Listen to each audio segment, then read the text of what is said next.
भाइयों बहनों, जब मैंने जिम्मेवारी ली थी उसके पहले मैं चुनाव में आया था। दिल्ली के कारोबार का मुझे पता नहीं था, बारीकियां मुझे मालूम नहीं थी, लेकिन मैंने आकर के बारीकियों को देखा।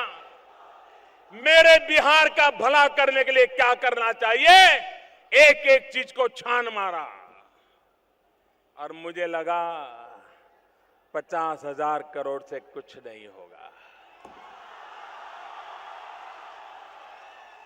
और आज मेरे बिहार के भाइयों बहनों, आज मैं आरा की धरती से, भाइयों बहनों, आज मैं बाबू वीर कुंवर सिंह की पवित्र धरती से, जयप्रकाश नारायण जी के आशीर्वाद से राजनीतिक जीवन के हमने संस्कार पाए हैं। उस परिप्रेक्ष्य में जब आप में खड़ा हूं, तब मैं आज बिहार के पैकेज की घोषणा यहीं से करना चाहता हूं। करो 50,000 करूं कि ज्यादा करो, 60,000 करूं कि ज्यादा करो, 70,000 करूं कि ज्यादा करो, 75,000 करूं कि ज्यादा करो, 80,000 करूं कि ज्यादा करो, 90,000 करूं कि ज्यादा करो।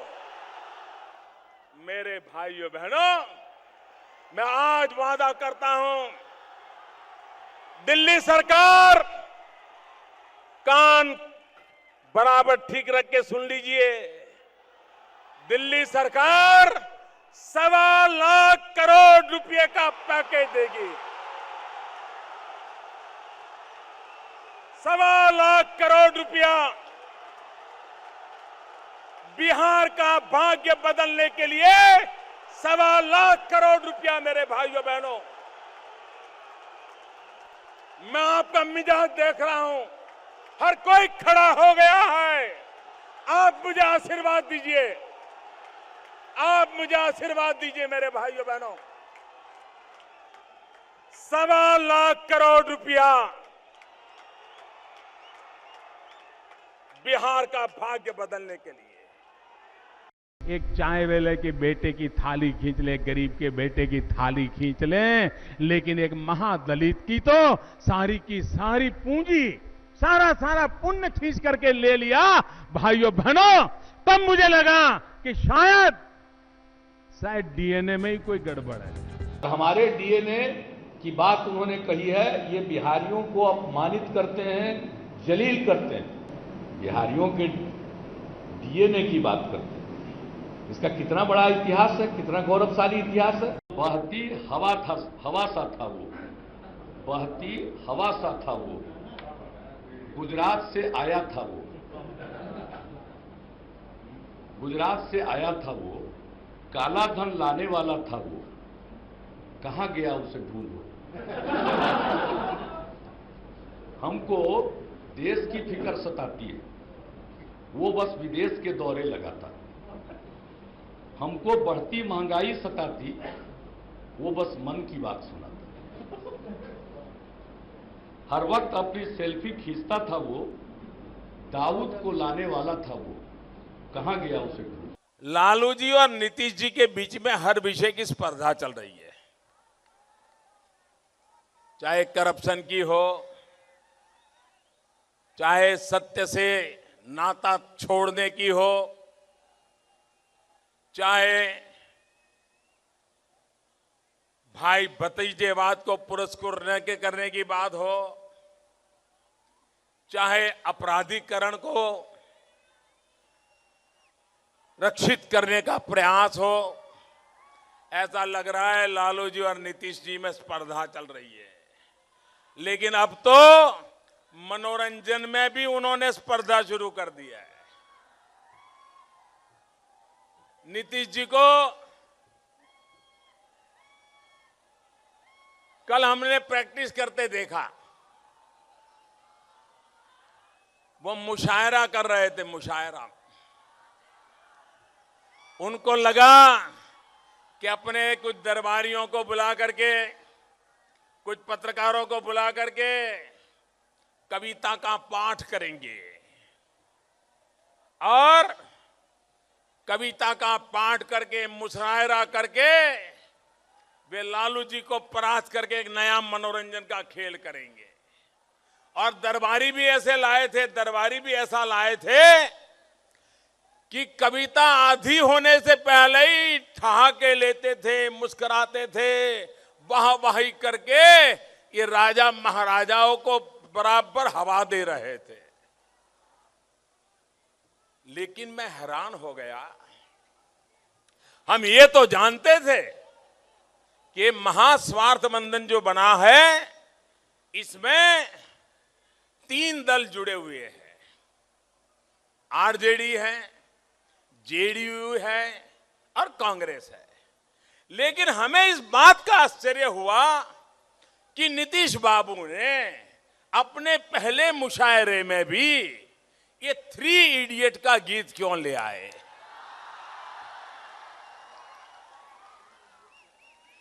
ये 3 पार्टनर थे, ये तो पता था, लेकिन उनको ढूंढ ढांड करके अगर कविता की पैरोडी करने का मन कर गया तो भी 3 इडियट वाला कर गया, 3 इडियट वाला कर गया। वाह नीतीश बाबू वाह, क्या क्या आपका मनोरंजन का खेल है। हाँ नीतीश बाबू, अभी 1 हफ्ता बचा है, इसी से गुजारा कर लीजिए। 4-6 दरबारियों को बुला करके मुशायरे करते रहिए, प्रैक्टिस हो जाए तो 8 तारीख के बाद आपके लिए अवसर बन जाएगा। अच्छा, लोग बुला लेंगे आपको और आप अपने दुख के रोने गाते रहना, इसके साथ क्यों बैठा, उसको क्यों छोड़ा, इसके साथ क्यों चला गया, इस पर नई कविताएं लिखते रहिए और आंसू बहाते रहिए। सीतामढ़ी की धरती से मेरी आपको शुभकामनाएं हैं। 15 साल का शासनकाल और फिर 10 वर्ष का शासनकाल दोनों को जोड़ दिया है उन्होंने। मैं इसके लिए उन्हें बहुत बहुत धन्यवाद देता हूं। 10 साल के कार्यकाल में, हमारे कार्यकाल में जो उपलब्धियां हुई हैं उसको नकार कर और बिहार का विकास नहीं, बिहार बर्बादी की ओर गया है, जो उनके कहने का अर्थ था, तो मैं इस बात के लिए उन्हें धन्यवाद देता हूं कि 10 साल के हमारे कामकाज से उन्होंने बिल्कुल अपने आप को अलग किया, डिसोन किया। आज हमने तो कहा था कि भाई आपने लोकसभा के चुनाव में अनेक जगहों पर भाषण देते हुए कहा था कि भाई 1 साल के अंदर हम भारतीय राजनीति को डीक्रिमिनलाइज कर देंगे। तो आज तो हमने कहा था कि घोषणा करिए कुछ। अपने उन भाषणों के 1.25 साल के बाद भी आए हैं, उससे भी कुछ, उसके ज्यादा बाद आए हैं आप, तो बताइए क्या घोषणा करेंगे कि आपके पार्टी और आपके गठबंधन के द्वारा वैसे किसी व्यक्ति को टिकट नहीं दिया जाएगा? कितने टूरिस्ट आ रहे हैं बोधगया में मालूम है मोदी जी को? केंद्र सरकार के द्वारा जारी किए गए आंकड़ों को ही देख लेना चाहिए। कितनी वृद्धि हुई है विदेशी सैलानियों में, और देश के अंदर रहने वाले लोगों के भी, रहने वाले सैलानियों में भी, पर्यटकों में कितनी वृद्धि हुई। विशेष राज्य का दर्जा तो खुद बोले थे, अब संसद में उससे मुकर गई उनकी सरकार। क्या पैकेज देंगे?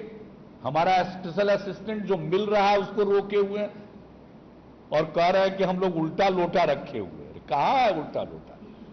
हम तो सीधे जाके आपके दरबार पर और नीति आयोग की बैठक में भी गए, अनेक मुख्यमंत्रियों ने बहिष्कार किया, लेकिन हम गए। आपने एक उदाहरण दे दिया इंजीनियरिंग का। अरे प्रधानमंत्री जी, इतना तो जानते हैं कि हम खुद ही इंजीनियरिंग पढ़े हैं, तो उसके बारे में थोड़ी बहुत समझ है अपनी। सबसे तो तुलना कर दी है प्रधानमंत्री जी, गुजरात से काहे नहीं तुलना की? भाजपा के बारे में बहुत ही डिग्निफाइड ढंग से हम लोग भारतीय जुमला पार्टी कहते थे, अब उससे काम नहीं चलने वाला है। अब तो बीजेपी का मतलब सचमुच एक हमने देखा है होर्डिंग लगा हुआ कहीं, बीजेपी का मतलब है बी से बड़का, जे से झूठा और पी से पार्टी। यानी बीजेपी का मतलब बड़का झूठा पार्टी। जितनी घोषणाएं आपने की लोकसभा के चुनाव में उस पर अमल नहीं किया। बिहार में आप उसी प्रकार की बात कर रहे हैं और 15 महीने का ट्रैक रिकॉर्ड आपका ऐसा है जिससे किसी को कोई भरोसा नहीं पैदा होगा। यह उन्हें समझ लेना चाहिए। सब आदमी देखेगा 15 साल 10 साल, लेकिन 15 महीना में क्या हुआ। कभी बिहार के लोग कंफ्यूजन में नहीं रहते, किसी भ्रम में नहीं रहते।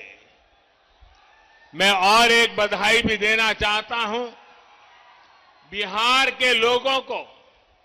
ये बधाई इसलिए देना चाहता हूं क्योंकि चुनाव के इतने दिन पहले ही उन्होंने अपना स्पष्ट संदेश सुना दिया है।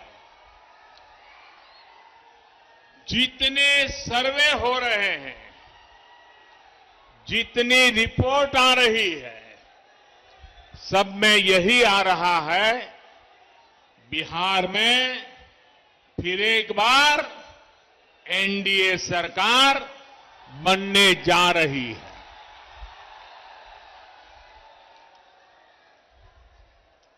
लेकिन मेरे बिहार के प्यारे भाइयों बहनों,